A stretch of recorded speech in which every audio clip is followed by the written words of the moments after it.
प्रदेश में भाजपा ने प्रत्याशियों की 5वीं सूची जारी कर दी है, जिसमें 95 प्रत्याशियों के नाम शामिल हैं। आपको बता दें कि आईएनएस न्यूज ने जो संभावित सूची बताई थी उस पर मुहर लग गई है। इस सूची में 15 महिलाओं को भी टिकट दिया गया है।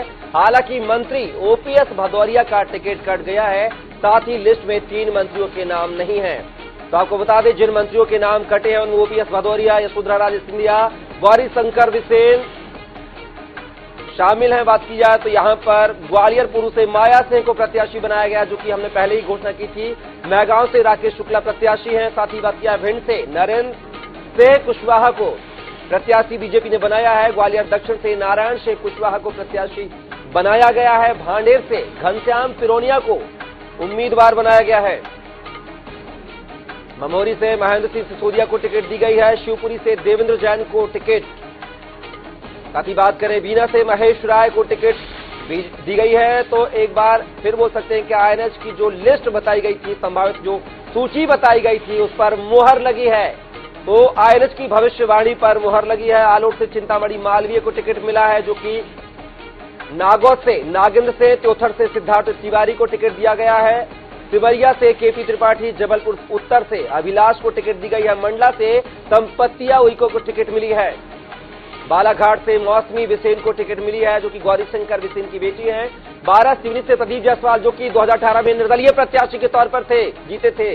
देवलारी से राकेश पाल सिंह को टिकट मिली है।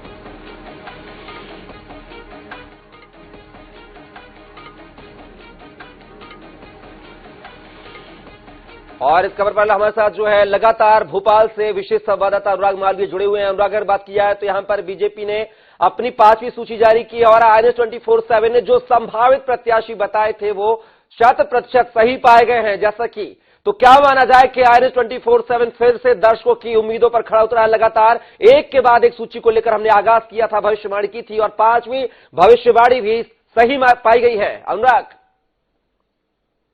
देखिए, इसको आप ये भी कह सकते हैं कि ये भविष्यवाणी नहीं थी, ये हमारे पास कंफर्मेशन इंफॉर्मेशन थी।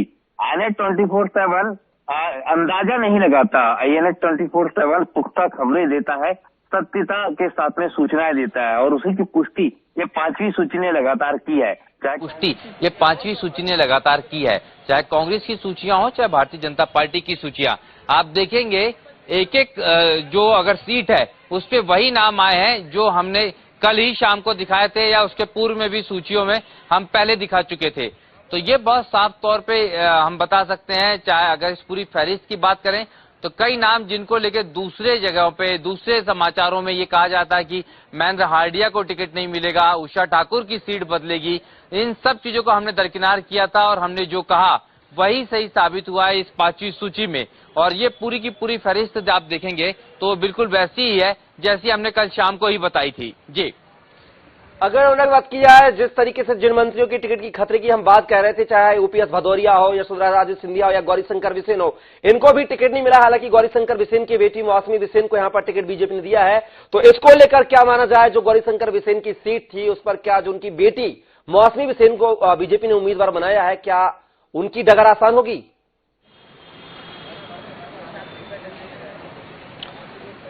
देखिए, बिल्कुल निश्चित रूप से, क्योंकि गौरीशंकर बिसेन का अपना प्रभाव है, लेकिन मौसम बिसेन जो है वो ऐसा नहीं है कि सिर्फ परिवारवाद का चेहरा है। मौसम बिसेन प्रदेश संगठन में पदाधिकारी रही है, प्रदेश कार्य समिति की सदस्य रही है और पिछले 3 सालों से ये तय कर लिया था कि चुनाव गौरीशंकर बिसेन नहीं मौसम बिसेन लड़ेंगी और वो तैयारियों में जुटी हुई थी। वो ये कहती भी आई है कि मैं अपने पिता के कारण नहीं, जबकि भाजपा कार्यकर्ता होने के कारण टिकट ले रही हूँ और पार्टी ने उस पर विश्वास जताया है। इसके पहले भी हम देखें तो गौरीशंकर बिसेन लगातार उनको आगे कर रहे हैं और साथ में उन्होंने ये संभावनाएं भी बनाई हैं कि लोकसभा के लिए वो बतौर प्रत्याशी किसी और पे जो है वो चुनाव लड़े। जी, अगर अनुराग बात की जाए, गुना को और विदिशा सीट को बीजेपी ने होल्ड करके रखा, वहीं कांग्रेस ने बैतूल की आमला सीट पर को होल्ड किया है। आखिर बीजेपी की क्या दिशा और दशा है इन 2 सीटों पर जो होल्ड करके रखा है? प्रत्याशी चयन नहीं हो पाया है, या बात की जाए 2018 के चुनाव की बात की जाए तो बहुत कम मार्जिन था जीत का, 1 पर 16 मतों से 1 पर 36 मतों से विजय हुए थे पार्टी। तो क्या माना जाए कि यहां पर बीजेपी फूफू कर कदम रख रही, क्योंकि जो मार्जिन था उस मार्जिन के मुकाबले प्रत्याशी चयन सही से नहीं हो पाया है, या आखिर क्या कुछ वजह मानी जा रही है अनुराग इन सीटों को लेकर? देखिए एक बार फिर आप अपना प्रश्न दोहराएंगे। बीजेपी ने बात किया है तो गुना और विदिशा सीट को होल्ड कर रखा है, आखिर क्या कुछ वजह मानी जा रही है? इन 2 सीटों पर प्रत्याशी चयन नहीं कर पाई है बीजेपी अभी तक। देखिए बहुत स्पष्ट है, क्योंकि गुना में जो वर्तमान विधायक है उनका टिकट कटना है, लेकिन जातिगत समीकरण उनके फेवर में जाते हैं। शायद यही कारण है कि भारतीय जनता पार्टी पशुपेश में है। एक तो एंटी इनकम्बेंसी है लोकल लेवल पे विधायक की, लेकिन जातिगत समीकरण दूसरे तरीके के हैं। तो पार्टी अब ये चाह रही है कि ऐसा नाम तय किया जाए जिसका विधायक विरोध न करें।